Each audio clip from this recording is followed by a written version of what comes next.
Excellencies, ladies and gentlemen, dear colleagues and friends, it is a privilege to open this 14th International Conference of National Human Rights Institutions.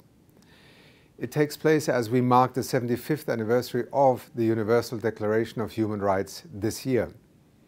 It set out for the first time fundamental human rights to be universally protected.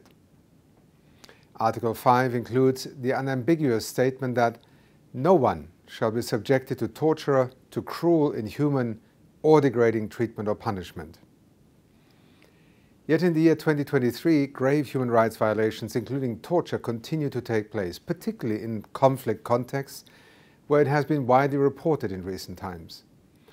Indeed, women and other vulnerable groups are disproportionately exposed to such effects of conflict.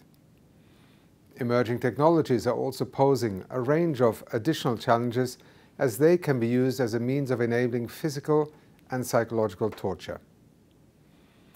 National human rights institutions, or NHRIs, have a vital role to play in supporting governments to directly tackle and prevent torture and ill treatment.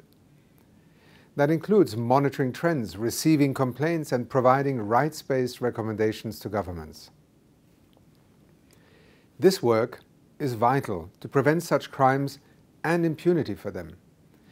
In this context, I would like to outline 3 layers of transformation that are vital to advance our global goals. First, at the international level, there has been significant movement.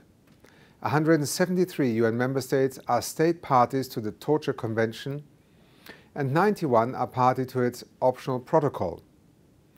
Moreover, at least 108 countries have now criminalized torture as an offense. Second, there is a need to provide even more immediate remedies. For example, consider Mali, where the tripartite partnership has assisted the NHRI to function as the national preventive mechanism. This, in turn, has allowed it to expand its monitoring visits to detention facilities and prisons across 5 regions to ensure that conditions are in compliance with human rights norms and to investigate and document allegations of torture. The reach of the NHRI has also expanded outside of Bamako through the establishment of a civil society relay mechanism to support human rights monitoring. Finally, the United Nations and our partners are helping to drive long-term change on the ground. For instance, that includes Armenia, where the United Nations Development Programme, UNDP, has supported actors across the justice chain to increase efforts to prevent torture.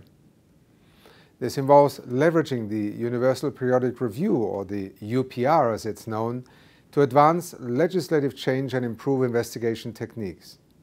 Notably, the NHRI is taking a lead on collating the views and recommendations from national and international stakeholders to monitor the UPR recommendations and help drive step change in this vital area.